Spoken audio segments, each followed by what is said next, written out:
Bueno, entonces, Kiko, ya tenemos unas personas. Hola, Kiko da Silva, ¿cómo estás? Muy bien. Muy bien. Dentro Hola, de Carlos. las circunstancias.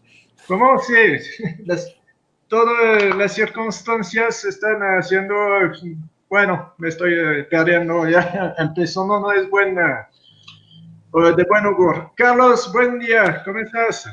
Hola Eric, muy bien, ¿cómo están todos? Pues Hola. nosotros aquí feliz de tenerte a ti y a Kiko. Pepe, ¿todo bien? Pepe está congelado Todo de bien, nuevo. caballeros. Qué gusto. Ah, no, no totalmente congelado. Tiene la No me voz diga. de su servidor, Eric. Entonces te voy a presentar con una presentación que encontré. Alors, Kiko da Silva nació en Vigo, en Galicia, en 1979. Su primera publicación, solo a los 16 años, comenzó a trabajar como un humorista gráfico en el periódico La Voz de Galicia. Un año después fue galardonado con el premio Urense de la banda diseñada el mejor autor aficionado. A partir de 1998 se dedicó también a la ilustración infantil. Se licenció en la Facultad de Bellas Artes de Pontevedra en la especialidad de pintura por la Universidad de Vigo. En 2001 fundó junto al librero Cana Paz la revista B de Bonda, que ha dirigido desde entonces. En 2002 comenzó la serie Fis, Nos Bios Pardos en Golfinho, suplemento infantil de La Voz de Galicia. En 2004 empezó a colaborar con Ediciones El Jueves, primero en la revista infantil Mr. K y luego esporádicamente en El Jueves. En octubre de 2007 lanzó la revista satírica El Gallego Retronca. Tienes unos títulos que están medio jalados, ¿eh? Es gallego, ¿eh? Ah, bueno, pues me explicas. No es español. Claro. ¿Qué quiere decir después, entonces? Vale. En abril de 2010 obtuvo una beca por parte de la Fundación Arte y Derechos que le permitió afrontar la realización de su primera novela gráfica inspirada en la novela O Jardín de las Piedras Flotantes de Manuel Lorenzo González. Pues quiero leerla esta, ¿eh? No la tengo todavía. En marzo... Está sin acabar. ¿Ah? ¿Ya no hay? Estoy acabándola. Ah, ¿todavía no está acabada? No. Oh, Ok. qué buena noticia, entonces, sorpresa. En marzo de 2012 crea la primera escuela profesional de cómics e ilustración de Galicia, O Garage Hermético. Pues suena como una oración esto, ¿no? Es un cómic de Moebius. Sí, ya sé. De Garage Hermético. Soy fan de Moebius. Ya te explicaré, pero ya tengo una idea también muy onírica. En agosto de 2017 es invitado en el 20 Festival Internacional Viñetas desde O Atlántico a Coruña, en la que hace una exposición con un sorprendente montaje sobre todo su trayectoria en el cómics y en la ilustración. Ese mes también era el encargado de hacer la portada del suplemento Babelia en el país sobre el siglo de oro del cómics español. Ese mismo año publica FIS como curso de cómics en D-Books, Carlos. Y en octubre de 2017 publica en la revista El Viajero, El País, el prólogo de Bajo la sombra de las piedras flotantes. Ya está. Falta más, ¿no? Porque parece que a mí la biografía se me cerró en 2017. ¿Tienes algo que precisar de 2018, de 2019, sin hablar de este año perdido? Bueno, pues en esos años hice un libro que ha salido solo en gallego, que se llama Os berros da motocicleta, los gritos de la motocicleta, sería la traducción, que habla sobre el franquismo y sobre la gente que murió represaliada por la dictadura de Franco. Y también dirigió desde el 2018 una revista que se llama La Viñeta de Schrödinger, que es una revista de cómic de autores de Galicia y que ya llevamos cuatro números publicados. Y ilustré 3 libros más para niños, uno de ellos ¿Qué cuentan las ovejas para dormir? Y después me he tirado 2 años de viajes en varios lugares del mundo buscando documentación para esa novela gráfica que comentabas antes de Bajo la sombra de las piedras flotantes, que estoy ahora trabajando en ella y me quedan 40 páginas para terminarla. Es un libro importante. Después tengo alguna página por aquí, os enseñaré, algún original. Ah, super. Es un libro complejo porque está hecho totalmente a mano y bueno, después si queréis hablamos con calma de ese proyecto. ¿Cómo dices que se llama este proyecto? Bajo la sombra de las piedras flotantes. Sí, el mismo. Bajo las sombras. Muy importante, entonces. Ya tienes 5 años trabajando sobre esto, ¿no? Sí, bueno, 5 años trabajando al 100%. Después ahí, ya sabéis que esto de la creación es poco matemático. Entonces, realmente llevaba ya con este libro a vueltas con él hace 10 años. Lo que pasa es que me puse a trabajar seriamente hace 5. Ah, bueno. Muy bien. Y, ¿Te ha tocado ir a Stonehenge para...? ¿Qué dijiste? ¿Pepe? No te oigo. Que si le ha tocado ir a Stonehenge para poder comentar. No, Stonehenge es... bueno, os explico un poco, ¿vale? Para que entendáis de qué va este proyecto. Y si queréis ver cosas de él, es entrar en la página web que se llama Bajo la sombra de las piedras flotantes.rocks. Sí. Así podéis ir viendo también algunas imágenes y hay algunos vídeos. Y es el libro. Buena idea. No sé si se puede compartir pantalla aquí. ¿Se puede? Sí, abajo ves, tienes un botón allá de Share Screen. Espera, voy a hacer una cosa. Voy a entrar desde el otro ordenador y así os comparto cosas que tengo en el otro ordenador. Un momento, ¿eh? Sí, adelante.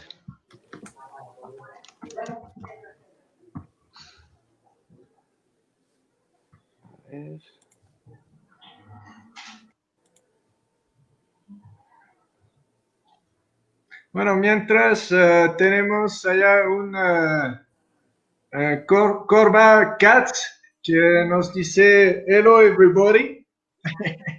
That's nice. Tenemos una persona que se pregunta realmente de qué se trata, pues está bien, de la entrevista de Kiko da Silva desde en directo de España, y nosotros en México. Tenemos un amigo, Iván Kenia. Hola Iván, ¿qué tal? Y a ver. Ya estoy dentro, creo.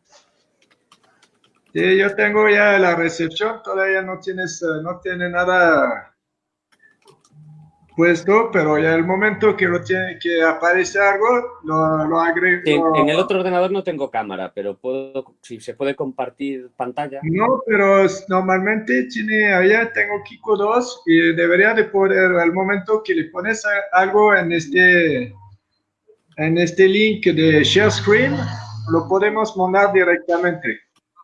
Ah, vale, espera. Un segundo, ¿eh?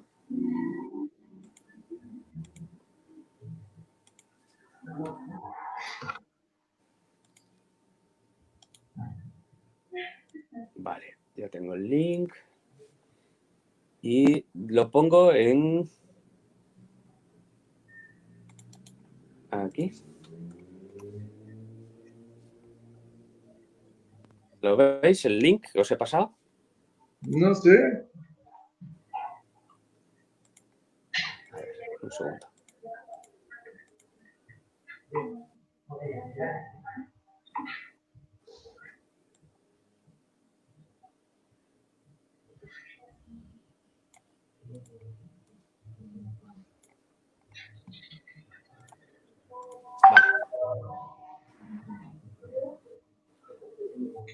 ¿Sí? ¿Logras? Compartirlo, comparto, pero me dice que no me deja. A ver. Pues, igual ábrelo, ciérralo y vuelves a abrirlo. Puede ser que se abrió mal porque dice device not connected. Algo. No me deja.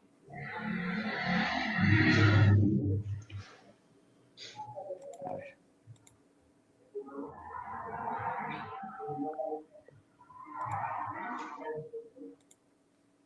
Sí, voy a cerrarlo, espera.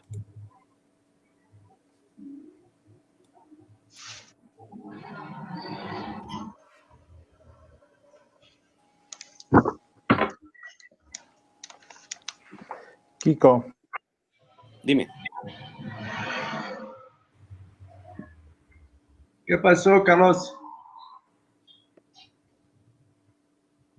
Carlos, ¿no tienes tu ¿No prendido? hay sonido? Sí. Tienes un problema de sonido, Carlos. Ya. a ver, creo que está bien ahí. Sí, Sí. está bien. Kiko, yo he querido Sí, bien. preguntarte mucho acerca de, bueno, de los dos trabajos que tenemos publicados en D-Books. Me llama mucho la atención cómo has creado como un par de personajes que guían al lector a través de la historia de la Ya novela está, gráfica. Kiko. ¿Cómo ha nacido esta idea? Pues realmente el personaje de Fiz nació hace ya muchos años, en el año 93, para una revista que se publicaba en La Voz de Galicia y de la que se tiraban muchísimos ejemplares, casi 1 millón de ejemplares. Es una de las revistas en las que he publicado que más difusión tuvieron en mi país. Y realmente lo que hacía en esa revista era una página semanal de historietas para niños, de niños pequeños, de 6 años en adelante, ¿no? A los lectores. Y cuando retomé el personaje años después, lo retomé pensando en hacer una historieta en la que los niños pudieran aprender a hacer historieta leyendo historieta, ¿no? Leyendo cómics. Y realmente lo que me di cuenta es que era la manera más divertida de enseñar cómic, ¿no? Yo me crié en una época en la que casi no había manuales y los libros que eran para enseñanza de cómic eran muy densos, eran para adultos, eran realmente muy difíciles. Entonces pensé en hacer algo que valiera para las escuelas, que valiera para los niños que tuvieran curiosidad y que pudieran empezar a hacer cómics desde muy pequeñitos, ¿no? Y que supieran cosas serias, ¿no? Porque realmente en el curso de cómic de FIZ lo que planteo son cosas que les doy a mis alumnos en el curso profesional, ¿no? Lo que pasa es que, pues, rodeado todo de pequeños gags humorísticos y de un poco de irreverencia para que no se les hiciera pesado, ¿no? Respecto al personaje, pues realmente me basé en el hijo de un amigo, librero también, de aquí de Pontevedra. Yo viví muchos años encima de la librería Paz y la librería Paz lo que me permitió fue conocer al 100% todo lo que era el círculo que cerraba mi profesión, ¿no? Yo sabía de edición, sabía de arte, sabía de cómic, pero no tenía la información precisa de lo que era una librería, ¿no? Y el mundo en la parte final, ¿no? En el lector. Y el vivir tantos años encima de una librería hizo que entendiese que los niños necesitaban este tipo de productos, que no tenían libros para ellos, para que ellos aprendieran a hacer tebeos y que pudieran divertirse mientras los hacían. De hecho, pues hay una parte que es la de Orígenes, que es la que se está viendo ahora, en la que hablo de historia del cómic y que reflexiono también de cosas que a mí me parecen importantes, ¿no? Como, por ejemplo, el por qué dibujamos, ¿no? El por qué el ser humano dibuja. Es algo muy curioso. Realmente es una de las primeras cosas que hacemos. Mucho antes de que a nivel evolutivo lleguemos a tener todas nuestras necesidades básicas cubiertas, ¿no? El ser humano, antes de tener vivienda, antes de tener alimento, pues todos los días, ¿no? Sin tener que ir a cazarlos, antes de tener seguridad, antes de tener pues el conocimiento para curar enfermedades, etcétera, etcétera, pues decide pintar, decide crear pigmentos de la naturaleza y utilizar su poco tiempo para pintar en las cavernas, ¿no? Y eso siempre me fascinó. Es un tema que me obsesiona desde niño porque me parece extraño, ¿no? Es un comportamiento no lógico en el que realmente nosotros lo que estamos planteando como seres humanos es una necesidad. El ser humano necesita pintar, ¿no? Necesita contar historias con imágenes. Es como la expresión, ¿no? ¿Cómo? Es como la expresión y dejar un legado, porque la cosa es que estas pinturas, sin darse cuenta, quedaron casi un testimonio eterno de que no eran personas débiles y sin creatividad, ¿no? Efectivamente, y de hecho hay una serie de aspectos que a mí me parecen muy interesantes, ¿no? Y lo explico en el libro de una manera muy simple, pero realmente el ser humano cuando hace las pinturas rupestres no está haciendo pinturas. Realmente lo que está haciendo es narración gráfica. Porque lo que está haciendo solamente se puede leer si te mueves por la cueva. Es decir, te están obligando a moverte como si estuvieras moviéndote por una viñeta, ¿no? Por una página, y la viñeta es la iluminación del... No me sale la palabra en español, me sale en gallego. ¡Ay, madre! Me estoy olvidando del otro idioma. Antorcha, ¿no? Lleva una antorcha. Magia totémica. Por la cueva genera una especie de proto-viñeta circular que si no te mueves no pasa nada y si te mueves empieza a contarte una historia con imágenes, ¿no? Y de hecho esas imágenes son las primeras imágenes simbólicas porque el ser humano está representado simbólicamente, no reconocemos a los individuos, ¿no? Son muñecos, ¿no? Son iconos, mientras que lo que son los animales están copiados fielmente de la naturaleza, ¿no? Y eso realmente es muy interesante porque el cómic tardará muchísimos siglos después en aparecer, ¿no? Y sin embargo fue una de las primeras necesidades básicas del ser humano, ¿no? El contar imágenes secuenciadas para poder narrar una historia. También es interesante que todo esto lo hacemos con dibujo en las paredes, ¿no? Esas primeras pinturas son dibujadas. Primero se perfilaba y después se coloreaba. No es la pintura que después vamos a conocer que imita la imagen fotográfica, ¿no? Que imita a la realidad, en la que no tenemos contornos, en la que es el contraste de la luz y de la sombra lo que va a generar la figura humana después en la pintura, ¿no? Estas primeras pinturas son gráficas, están hechas a partir de líneas, ¿no? Y eso es realmente interesante y curioso porque define también que esto no es una evolución, esto realmente es una intuición, ¿no?, que tuvieron estos homínidos, ¿no? Por primera vez, a la hora de dibujar, dibujan contornos, no dibujan masas. Sí, contornos y rellenos. También es claro. interesante que le fueron a entintar, ¿no? También. Pero estos contornos que son algo burdo, que se nota como una visión alargada, no tan fina, no tan desarrollada o congruente, pero se reconoce, que sea los toros o los búfalos por los cuernos, o sea, Sí. De hecho, esos dibujos son tan realistas que los científicos, los animalistas saben, los zoólogos saben exactamente si ese animal, por ejemplo, pues hay algunos dibujos en cuevas en Francia, ¿no?, en Lascaux. Las cuevas de Lascaux son muy curiosas porque tienen dibujos de leonas, y esas leonas, los zoólogos saben que estaban preñadas, estaban embarazadas, porque tenían el ano cara afuera, ¿no?, hacia afuera. Y es un detalle muy complejo de dibujar, ¿no? Porque dices, ¿a qué distancia tenías que estar para saber eso, ¿no? El recuerdo, una cosa que yo creo que perdimos, ¿no?, como seres humanos, es la memoria visual.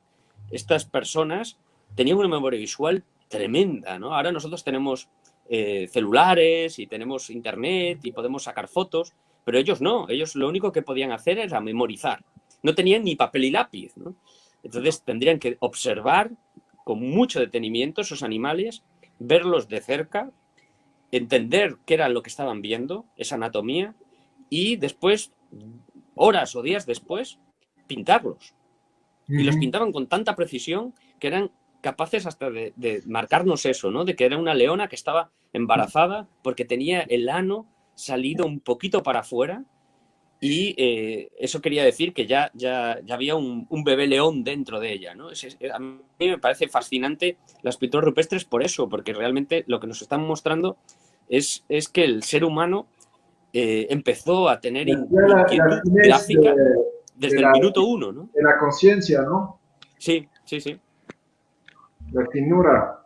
Pues sí, esto de que el humano empezó a practicar y a dibujar antes de escribir y de muchas cosas, pues es una maravilla. También hasta como antes de ser un arquitecto y de hacer casas, ¿no?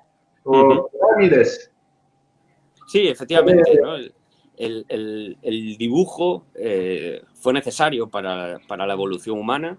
Yo creo que es una de las cosas que realmente consigue plasmar ideas abstractas, y es muy complejo el hecho de dibujar, ¿no? Y que yo aquí en España, no sé ahí en México si pasa eso, ¿no? Pero en España hay muy mala formación gráfica. La gente solo aprende dibujo técnico, nada más.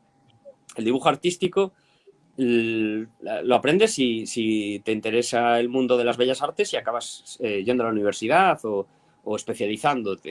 Pero lo que es la educación primaria, pues lo que se hace en dibujo artístico es dibujos libres, ¿no? Que Pues, es un concepto muy... Por las escuelas, la primaria, tristemente deberíamos de dejarle dibujar a los niños y claro, correr, y en vez de mantenerlos sentados 8 horas aprendiendo a escribir, a calcular, porque es inútil. Enfin, saturas al pobre niño con cosas que pues entiende, pero no tiene la capacidad de quedarse atento todo este tiempo. Lo cansan antes de darle la capacidad de recibir. Entonces, pues, el pobre niño está allá que tiene que crecer, tiene que muscularse, pero no está sentado y tienes que aprender cosas de a punto. Pues a mí me parece ridículo, pues estoy de la idea que debería de quedarse, pues sí, de acuerdo, unos 4 horas, 5 horas a lo mucho, así aprendiendo a escribir y nosotros 4 horas, 5 horas, pues que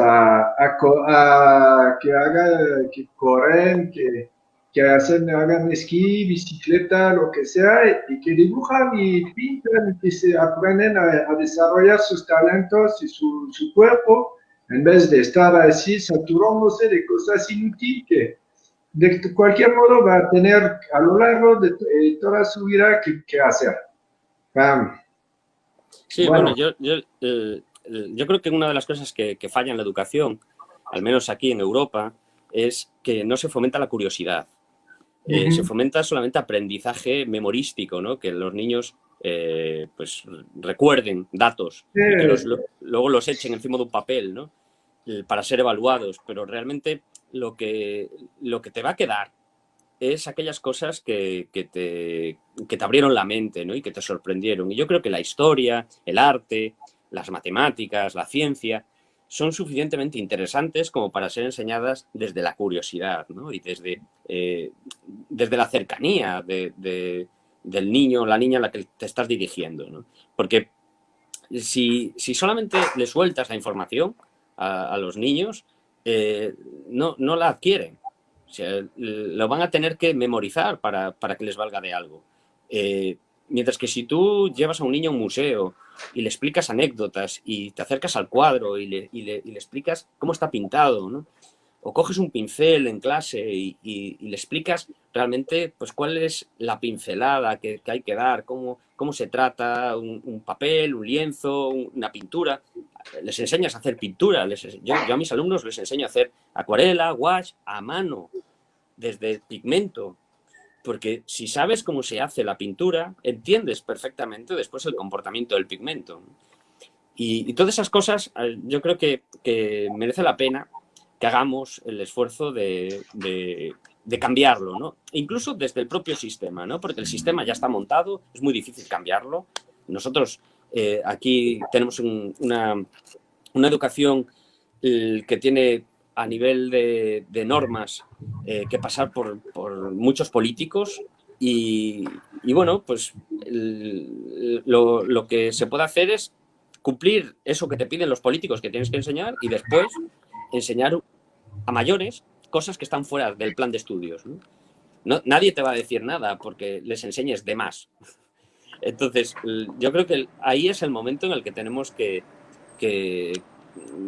cambiar un poco la forma de enseñar, ¿no? Y hacerlos ver que las ciencias, las matemáticas, la lengua, la literatura pueden ser divertidas, son interesantes y que hay un montón de cosas que son fascinantes, ¿no?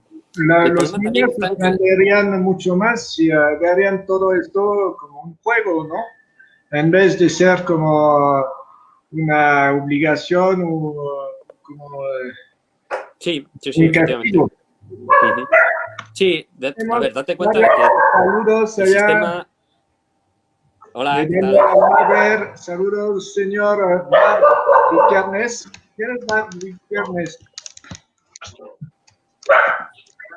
Aquí de Mercedes Victoria Mayor, de Buenos Aires, Buenos Aires, en francés, de Eric Praño.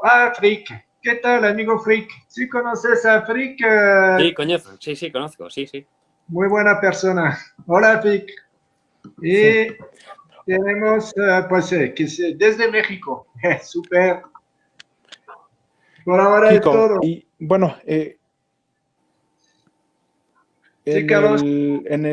el curso en el personaje de Fizz, haces un recorrido por diferentes expresiones, las pinturas rupestres, después los mayas, los códigos medievales. Yo me quedé pensando en la escritura egipcia, que implicaba también el uso de imágenes para representar, pero lo ha saltado. ¿Hay alguna razón en particular? Efectivamente, porque los egipcios realmente no, así como los mayas estaban utilizando la imagen para contar, los egipcios estaban ilustrando. Todo lo que vemos en las pinturas egipcias son textos ilustrados, no es narrativa gráfica. Hay por un lado la ilustración y por otro lado el texto que cuenta lo que no cuenta la ilustración, ¿no? Sería lo más cercano a un álbum ilustrado.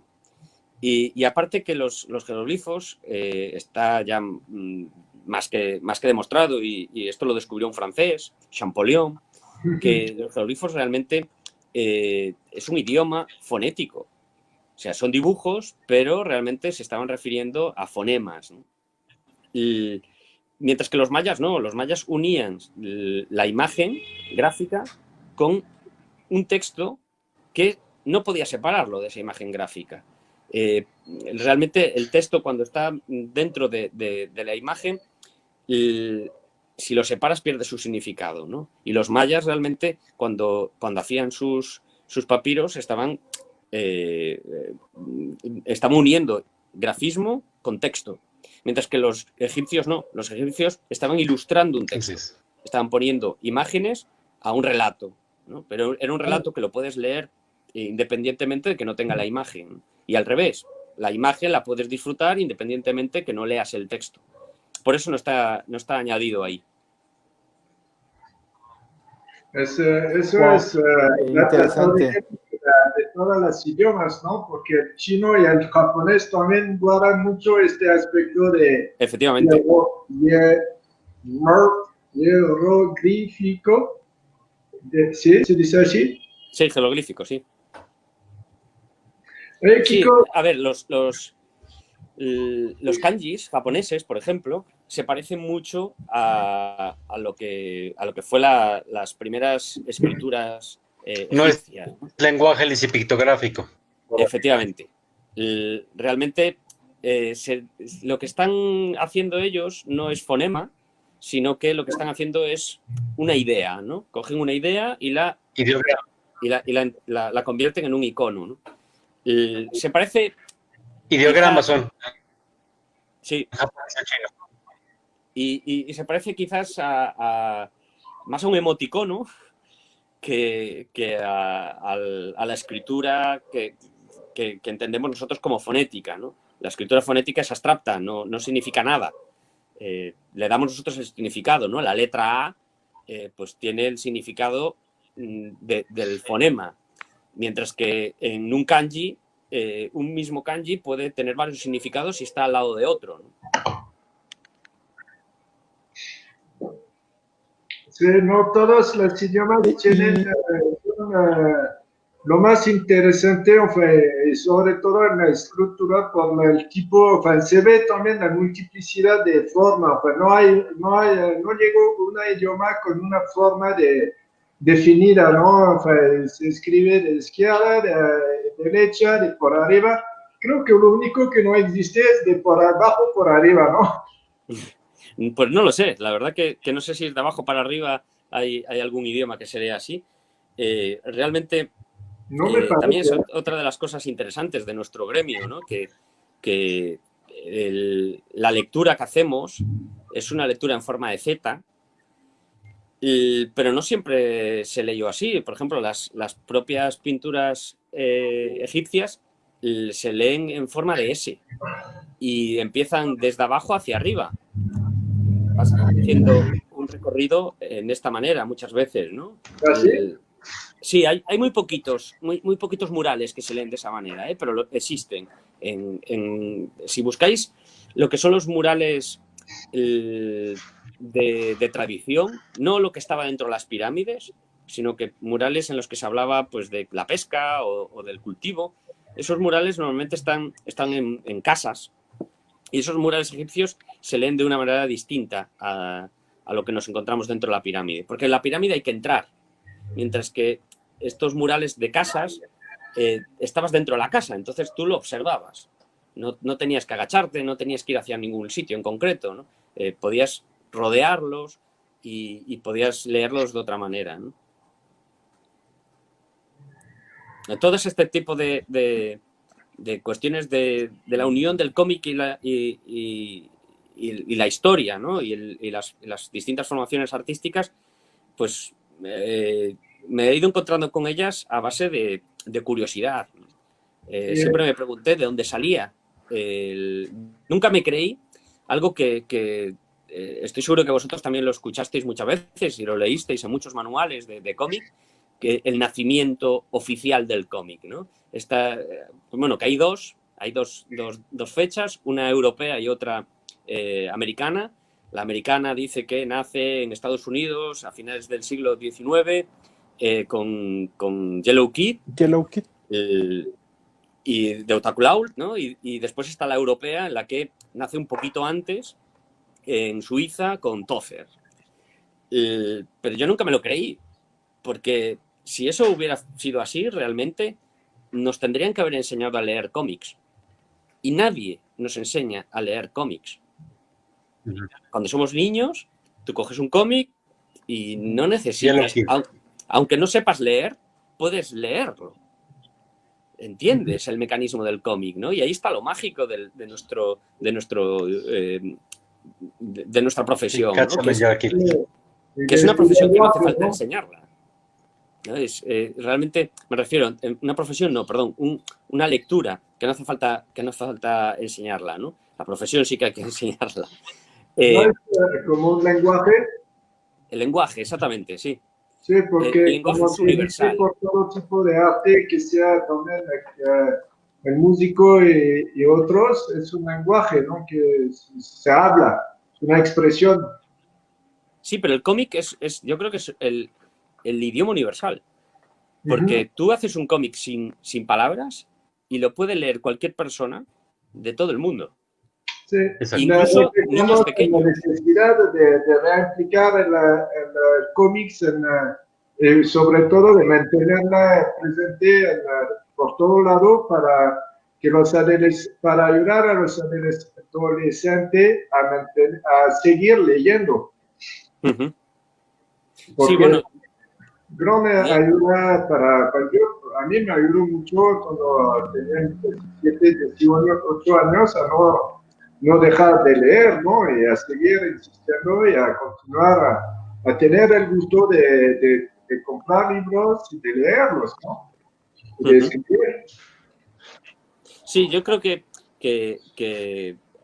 tenemos que tener cuidado con ciertas cosas, ¿no? Aquí en España hubo una época en la que el Ministerio de Cultura hizo un eslogan que fue horrible para el cómic, que era: donde hoy hay un cómic, mañana habrá un libro.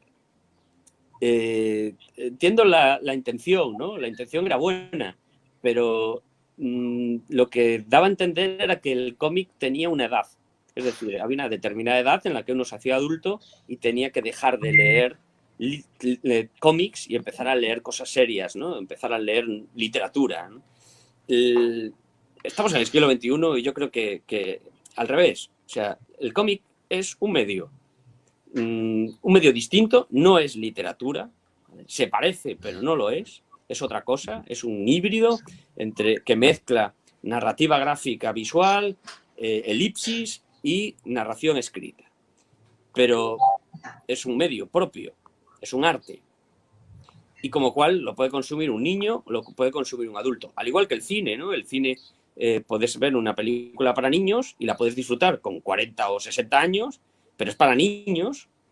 Pero también hay cine para adultos, cine de autor, cine experimental, etcétera, etcétera, ¿no? Yo creo que tenemos que empezar a reivindicar que el cómic es un arte, exactamente igual que la literatura, exactamente igual que la música, exactamente igual que la pintura o que pues el cine, ¿no?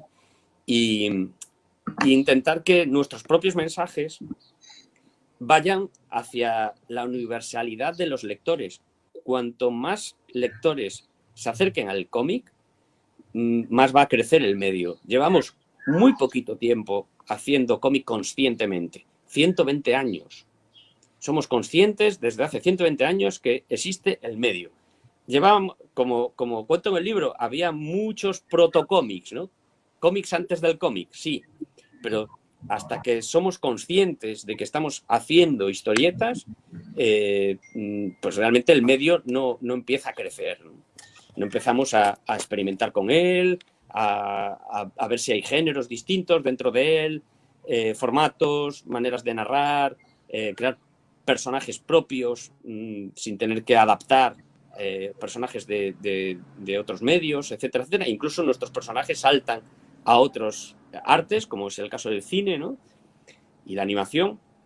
Pero realmente el cómic, como arte, aún le queda muchísimo por hacer.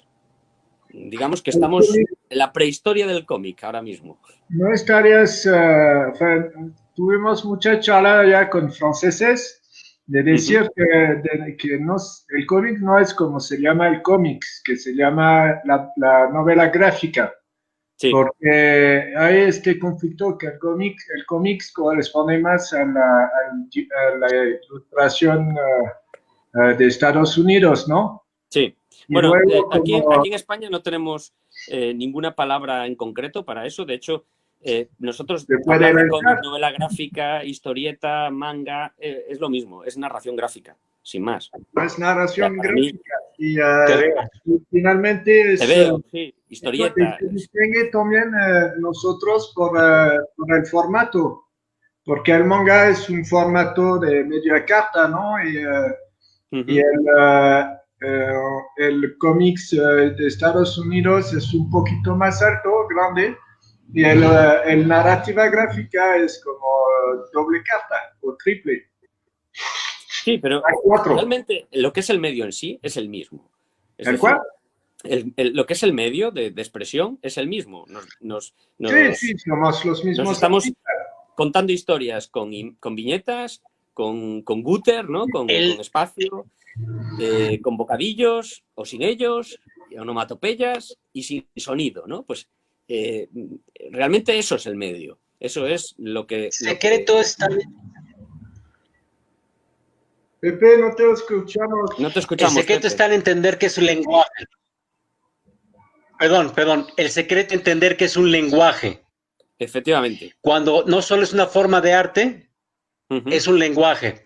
Y en el momento que la gente lo entiende, en ese momento ya se entiende Sam Jammer Kids ni de Yellow Kid del origen. Es una forma de arte, es un lenguaje y todo el mundo confunde cómic con industria. En el momento en que visualizan el cómic en términos industriales, es que la palabra cómic se apropió del lenguaje. Teníamos historieta, tenemos manga, tenemos muchas maneras de llamarle a este lenguaje y a este arte. Muchos van de cine. El problema de que hoy en día ya hablemos todos de cómics para esto es porque la industria se apropia de la forma de arte y se apropia de la forma del lenguaje. Muy de acuerdo. Que sí, completamente. Pero en el fondo, Pequeño problema que tenemos. Al final nos da igual. O sea, yo cuando leo, me da igual leerme un manga, leerme un cómic, o sea, no cambia mi cerebro. Mi cerebro está leyendo lo mismo. El lenguaje es el mismo, ¿no? Exacto. Y por eso que me parece un poco estéril las discusiones. Aquí en España hubo muchísimas discusiones con el tema de la palabra para dirigirnos, ¿no? a la historieta, al cómic. Ahora estamos con la novela gráfica que parece que es más seria, ¿no? Y que los medios de comunicación dicen, sí, la novela gráfica. Pero están poniendo a Mortadelo también como novela gráfica, ¿no? Y dices, pero si eso es un tebeo de toda la vida. En el fondo, mira, a mí me da igual cómo le llaman. Si la gente los lee, pues como si le quieren llamar patatas fritas, me da igual. El tema es que lo compren, que lo lean y que dure muchísimos años como industria, ¿no? Porque al final también tenemos que darnos cuenta de que el mundo que nos ha tocado vivir es muy diferente a los últimos 30 años, ha cambiado mucho. Tenemos muchísima competencia a nivel de entretenimiento, las tablets, internet, los móviles, los videojuegos, el rol, o sea, hay muchísimo, ¿no?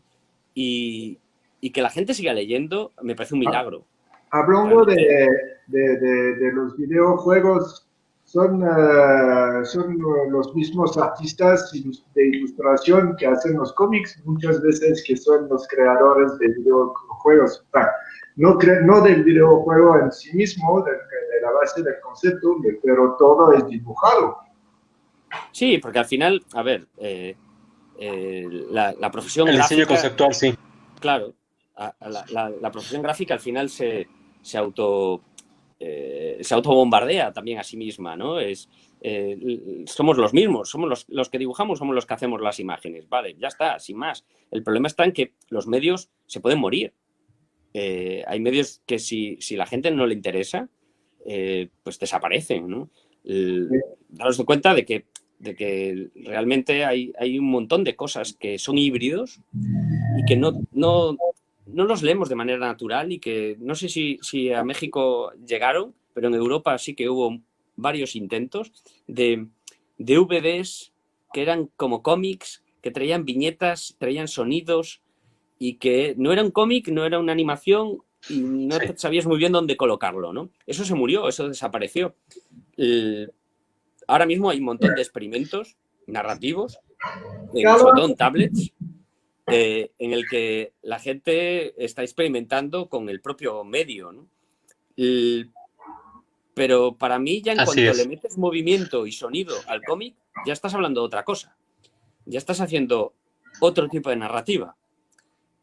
Porque para mí lo interesante del cómic es que sucede en el cerebro.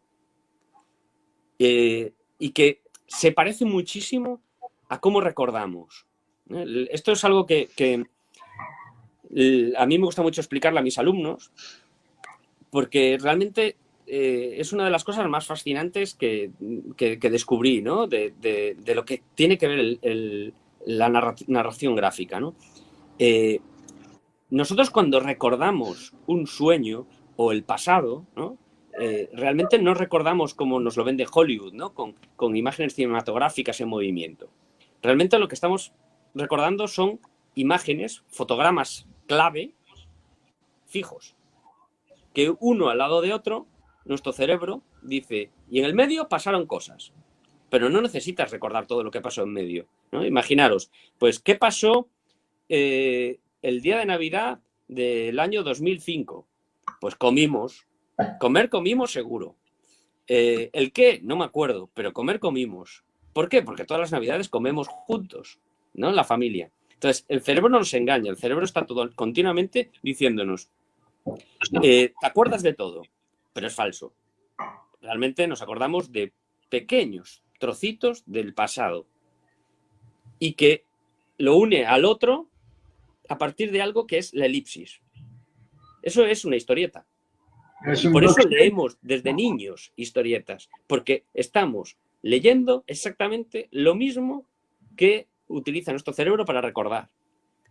La síntesis gráfica tiene mucho que ver también cómo recordamos. Nadie recuerda fotográficamente a alguien, ¿no? Realmente lo que recuerdas es rasgos muy simples que, si por ejemplo ahora, Eric, si te afeitas y te quitas la barba, no te reconoceríamos al principio, porque nuestro cerebro ha recordado tu barba y tu forma de cabeza con esa barba, ¿no? Y con ese bigote.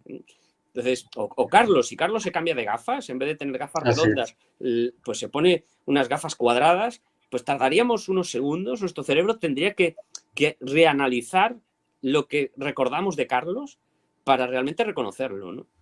Y ahora que tenemos... ahí está el tapabocas, efectivamente.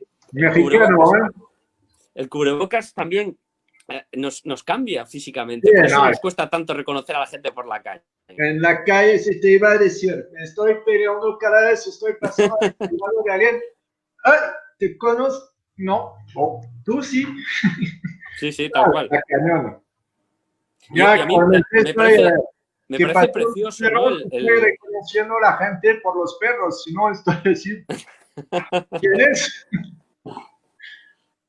Pues sí, a mí me parece precioso el ir descubriendo que realmente estamos trabajando en un arte que viene de nuestro cerebro, ¿no? Y que tiene mucho que ver con el funcionamiento de nuestra memoria y de la manera de almacenar nuestro pasado.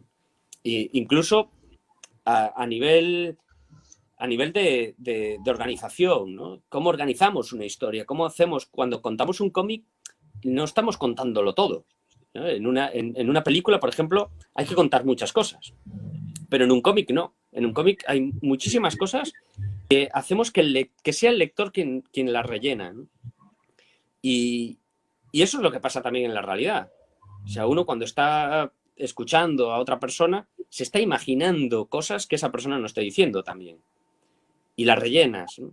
Incluso rellenamos parte de nuestro pasado con el pasado de los demás. No sé si os ha pasado alguna vez, pero yo siempre le pongo este ejemplo, ¿no? Recordar algún momento de infancia que tengáis muy claro y contárselo tal cual lo recordáis a un amigo que estaba contigo en ese momento. Va a ser increíble la cantidad de cosas que tú dabas por ciertas que no lo son. Porque la otra persona te va a decir, no. Bueno, pues, el profesor no era este, el profesor era este otro, ¿no?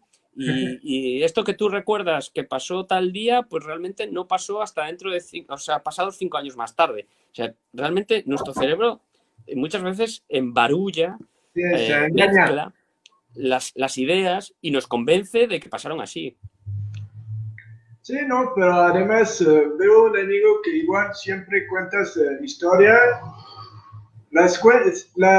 Hasta como él es un muy buen orador, las mejora, las ajusta y las hace más fluida y menos condensa, sale perfecto. Pero tú que estás ahí, quieres decir, pero güey, o sea, en la realidad no fue nada como lo que estás diciendo, ¿no? Claro. Pero bueno, lo cuenta tan bonito que te dices, ya ni modo. Ahí perdimos a Kiko. Pepe, todavía está. Caray, qué malo. ¿Cómo se Perdón. dice? No, pero no hubo la buena. Sí, ya encontré la combinación. Ya está. Sí, es que se me abrió una pantalla, la cerré y sin querer cerré todo. A veces pasa. Pasarte en plano primero, estaría bien. Oye, Kiko, es fascinante.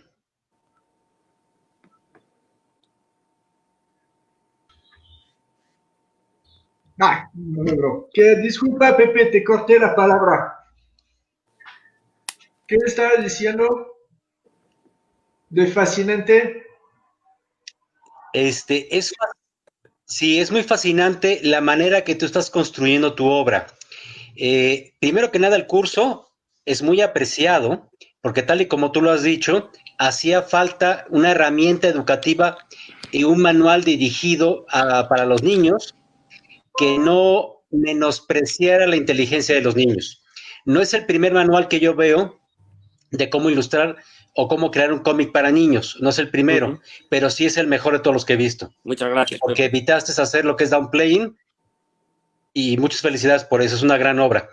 Y la carta de amor que te aventaste en el infierno del dibujante es impresionante. No escatimaste ese esfuerzo para mandar misivas a autores, a conceptos y a personajes. Fuiste muy generoso con tu tiempo para hacer estos homenajes. Creo que es un gran libro para aquellos que nos mienten diario y dicen que no saben de cómics mucho. Decirles, mira, aquí te voy a recordar varios en una sola sentada. Es fascinante y se ve que, yo estuve leyéndolo ayer, y se ve que tienes gran amor por los conceptos. Qué bueno que lo tiene a mano. Tienes amor por los conceptos, por los personajes y gratitud con los autores. Y eso es algo muy, muy valioso, muy generoso. Esa gratitud se demuestra también porque en la generosidad del tiempo, ya que es un libro completo. No fue un folletín, no fue una tira semanal, sino dedicaste la producción de una novela gráfica completa a todos estos segmentos. Muchas felicidades por ese gran trabajo, ¿eh? Muchas gracias, Pepe. No sé si lo sabéis, no sé si tenéis esa información, pero el libro realmente Aquí no. El libro fue creado con una historieta y un autor más que no pude incluir por problemas de derechos de autor. ¿Vale? Yo cuando creé El infierno del dibujante quería incluir a Tintín, pero en el último momento, hablando con el editor, decidimos quitarlo porque, claro, Moulinsart, que son los dueños de los derechos de Tintín, son tremendamente sensibles con todo tipo de representación gráfica que incluya al famoso reportero belga, y realmente sabíamos que iba a ser un problema y que seguramente nos censurarían el libro o nos lo harían retirar, etcétera, etcétera. Por eso no está, pero realmente debería de estar, porque forma parte también de mi infancia y forma parte, yo creo que de todo ese recorrido, ¿no? que se cuenta ahí. Pero quería que supierais el por qué, ¿no? ¿Por qué no está Tintín? ¿Por qué está Asterix y por qué Hergé no aparece, ¿no? Muy valioso. Pues es por eso, simplemente porque a nivel legal iba a tener muchos problemas, ¿no? con esa historieta. Y después os invito a que buceéis en Facebook.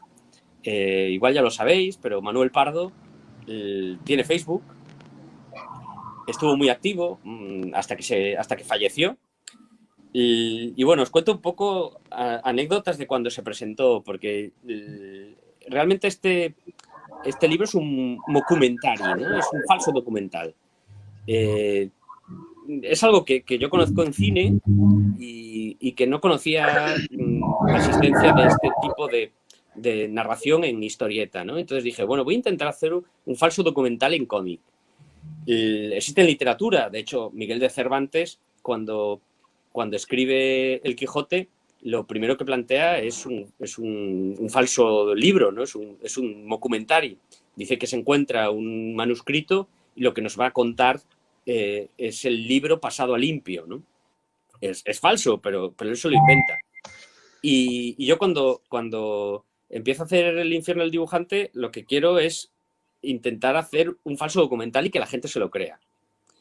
De tal manera que 2 años antes de hacer público este libro, yo creo el Facebook de Manuel Pardo y empieza a subir dibujos, empieza a subir fotos y a subir cosas que él hacía como autor, ¿no? Y cuando sale el libro publicado, yo contrato a un actor y ese actor lo que hace es interpretar a Manuel Pardo durante 15 días y hablar en medios de comunicación, aparecer en las presentaciones. Me roba el premio Castelao que me otorgaron por este libro y lo secuestra y me denuncia por haberle plagiado la obra, ¿no? Era un poco jugar a la metaficción. De hecho, fue muy divertido porque hubo mucha gente, digamos que hice limpieza de amigos, ¿no? Porque hubo mucha gente que empezó a escribirle a Manuel Pardo poniéndome verde, insultándome y diciendo que soy muy mala persona, cómo le pude haber hecho eso, etcétera, etcétera, sin saber que detrás del Facebook de Manuel Pardo estaba yo. Y entonces, bueno, bloqueé a mucha gente en esa temporada, fue divertido. Es muy bueno. Y descubrí que era muy fácil engañar a la gente, ¿no? De hecho, pues incluso hice una especie de duelo en directo con Manuel Pardo, que fue un truco de magia realmente, en la que yo dibujaba una cosa a la vista de las personas y al mismo tiempo Manuel Pardo dibujaba lo mismo, ¿no? Sin que yo lo viera. A mí me gusta mucho la magia, me gusta mucho trabajar con el engaño y bueno, la verdad que fueron unas presentaciones muy divertidas. Después lo que hice también fue, al principio de todo, me encerré en un escaparate de una librería durante 24 horas dibujando en directo y el librero desde dentro de la librería sacaba fotos y Manuel Pardo pasaba por allí y las subíamos a Facebook, ¿no? Y la gente empezó a darse cuenta de que había un tío que me estaba persiguiendo y tal. Y realmente fue muy divertido porque realmente saltó la ficción a la realidad, ¿no? Y empezó a juntarse. De hecho, hay gente a día de hoy que piensa que Manuel Pardo existe y piensa que soy muy mala persona y que le he robado la obra a este pobre señor, etcétera, etcétera, ¿no? Realmente fue muy divertido. Y todo eso realmente lo aprendí de Bellas Artes. En Bellas Artes no aprendí nada de dibujo ni de pintura, pero sí de happening y de este tipo de propuestas pues de arte contemporáneo casi, ¿no? Sí, exactamente, te iba a decir, es como una propuesta de, ya se me faltó se me brincó la palabra, no quiero decir, pero de hacer ¿Una performance? Un performance, exactamente. Sí. Es un tipo de performance. Sí, efectivamente. Veo. Y bueno, y después estaba el tema de conseguir que el personaje pareciese real, ¿no? De hecho, pues, quedé con amigos para que en sus Facebook hablaran de él y que realmente dijeran que habían leído su obra y que no me iban a hablar más, porque vaya mala persona que había sido, ¿no? Emmanuel Pardo y la segunda son la página de bajo la sombra de las piedras flotantes rock.rock. Sí. Tenía una pregunta. ¿Es un muy buen amigo Paco Roca? ¿Qué pasó? Sí, conozco a Paco. Sí, a Paco lo conozco muy bien, sí. Sí, no, porque la portada del Infierno del Dibujante es un doble plagiado, ¿no? Efectivamente. Sí, a ver... es un homenaje. Hoy en día se llama homenaje. Es un homenaje, pero aparte es un homenaje con doble intención, ¿no? Porque realmente en el mundo del cómic coinciden muchas veces los títulos. ¿Sí? Que coinciden, que hay muchos cómics con el mismo título, ¿no? Con títulos muy similares. Y yo quería también que el título también tuviera ese equívoco, ¿no? El que la gente pensara que es el libro de Paco Roca, pero no es, ¿no? De hecho, junta dos homenajes a Paco. Por un lado está El infierno del dibujante, que hace una mención al cómic El invierno del dibujante, y por otro lado la portada, la ilustración, que hace mención a Arrugas, que fue el libro más importante del cómic español del siglo XX, ¿no? Muy buen libro, y la película también, ¿no? Ah, también, sí. Me encantó el último de que tenemos aquí de la... es tan poético que hizo lo voy a sacar. ¿La casa? ¿Ah? ¿Cómo? ¿La casa? No, ¿La casa o el faro? El faro. Ah, claro, es que para mí El faro es el primer libro de Paco. ¿Es el primer? No sé todavía. Sí, aquí en España es el primer libro de Paco, sí. Es fabuloso. Me quedé, que los demás están súper, pero me quedé estupendo. No sabía que era el primer de suyo, pero muy bueno. Es el primero, digamos, es el primero de Paco Roca siendo Paco Roca. Es decir, no queriendo entrar en ningún mercado. Tiene obras anteriores, también interesantes, pero eran obras en las que intentaba entrar en el mercado francés. Una de ellas es sobre Dalí, y es muy interesante porque habla de Dalí como asesino.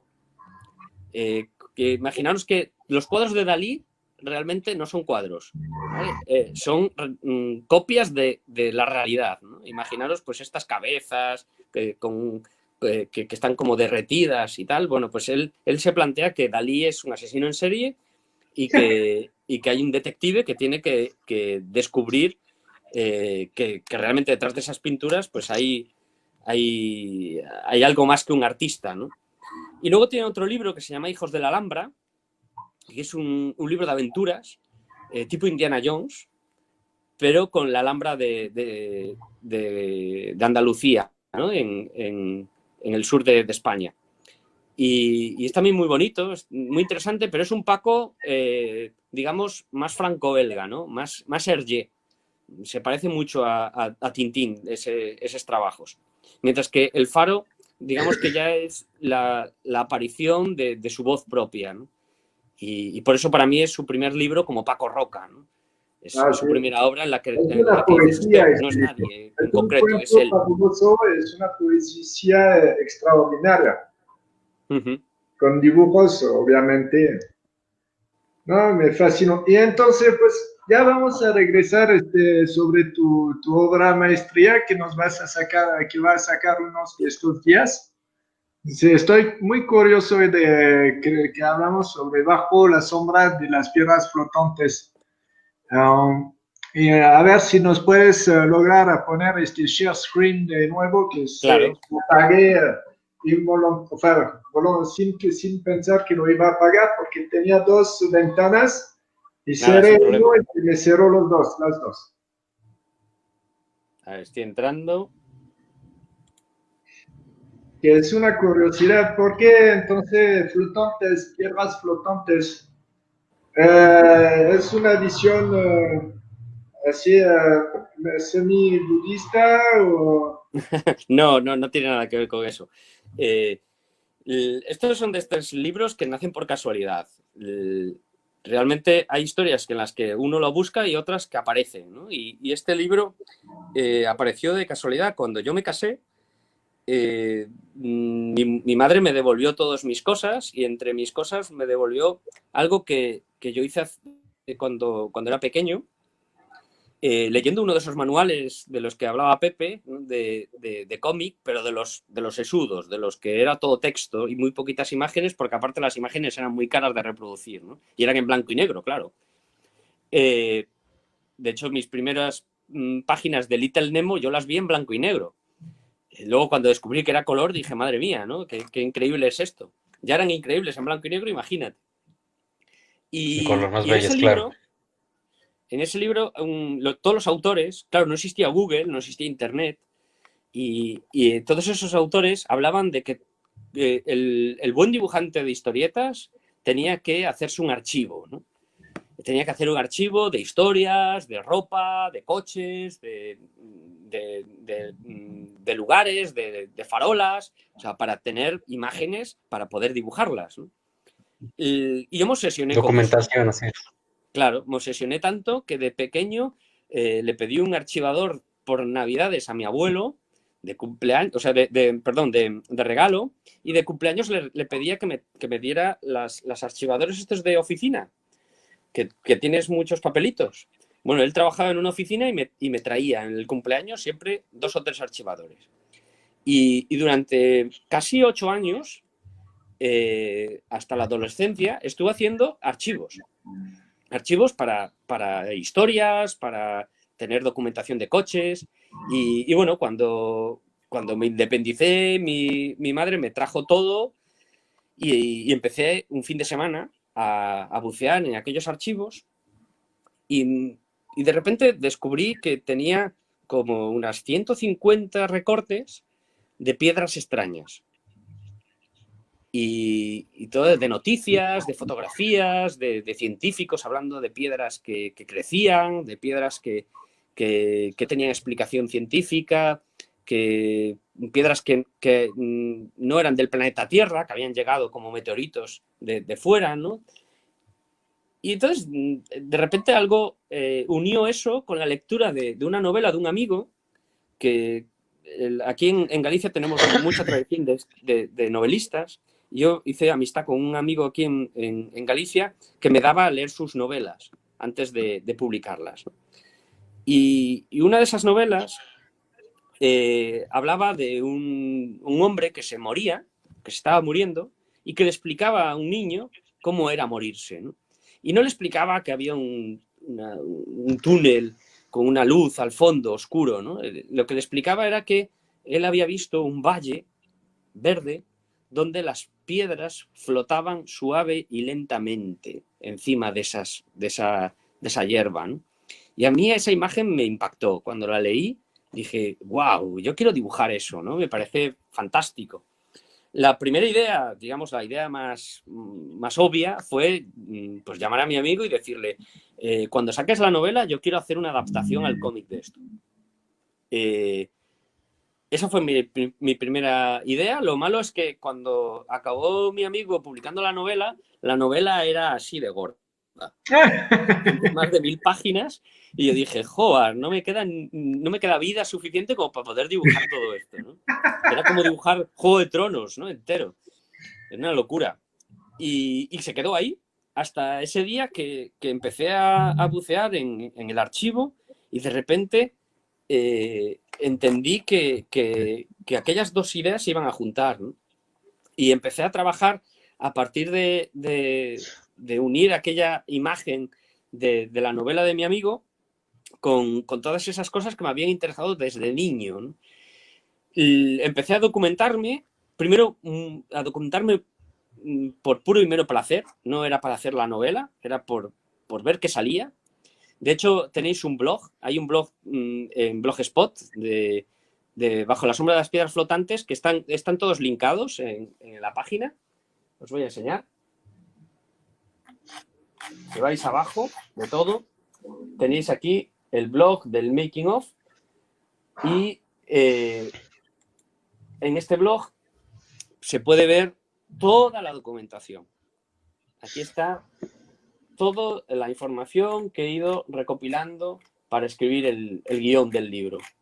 Y hay piedras de todo tipo, hay piedras vivas, hay piedras esféricas, hay piedras que son casas. ¿No hay piedras en los riñones? ¿No hay piedras? ¿Piedras en los riñones? Piedras en los riñones también. Me han hecho varias bromas de eso porque yo tuve un cólico nefrítico mientras trabajaba en este libro y estuve escuchando la broma varios meses. Después he ido buscando localizaciones porque en la obra hay muchos sitios donde vive la gente y son lugares también reales. Sí. Os voy a Sería más bajo las piedras, ¿no? Entonces. Efectivamente.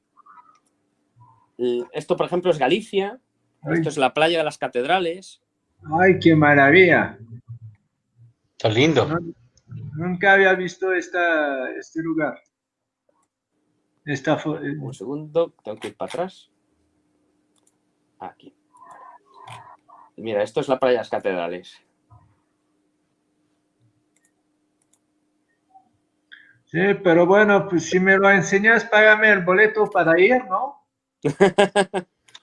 Y bueno, Momento, yo soy nieto de gallegos, tengo más derecho.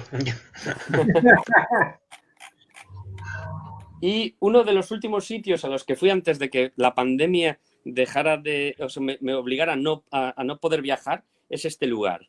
Esto es Dyer-Sternstein en el bosque teutónico en Alemania y es uno de los lugares más fantásticos y maravillosos en los que he estado nunca. Esto que veis aquí es considerado uno de los primeros lugares de observación astronómica del ser humano en Europa. El nombre de Sternstein significa en alemán piedras llegadas o venidas de las estrellas. Son meteoritos. Y aunque parezca una ficción, existe, ¿vale? Y he ido 2 años seguidos a este lugar. Me costó muchísimo llegar a este sitio. De hecho, conseguí ir gracias a un amigo que hace un festival en Múnich de cómic y vino a Galicia, vio una exposición mía en la que yo hablaba de este sitio. Es un sitio tabú en Alemania porque Himmler, el número 2 de las SS, perdón, el número 1 de las SS y el número 2 del gobierno de Hitler, convirtió este lugar en un mausoleo nazi. Entonces los alemanes no quieren ir en un mausoleo, en un lugar de adoración nazi. ¡Ay! ¡Qué pena! Es una pena, sí, porque realmente este lugar lleva ahí siglos, desde la prehistoria, ¿no? Y realmente... Sí. No ha llegado del día al otro, entonces sí debe de tener siglos. Y curiosamente este sitio tiene una peculiaridad porque tiene escaleras, está hueco, hay sonoridad dentro muy peculiar. Hay una leyenda que dice que en esta parte alta de aquí estaba el Irminsul, el árbol de la vida de los paganos, que fue derruido por Carlomagno, ¿no? Y hay un montón de historias telúricas alrededor de este lugar que realmente me hizo tener que volver a él al año siguiente, ¿no? Y llevé una cámara y estuve grabando. Estoy haciendo un documental también de cómo estoy haciendo esta historia, porque como es un libro que está documentado con lugares que existen, me parecía bonito que el lector pudiera ver realmente cómo he hecho este trabajo, ¿no? Realmente, cuando yo empiezo a trabajar en esto, las primeras historias que aparecen son estas. De hecho, no sé si os sale. No lo veis, ¿no? Hay un problema acá, creo que me... aquí está. Ahora, ¿no? Vale. Bueno, pues esto es en Rumanía.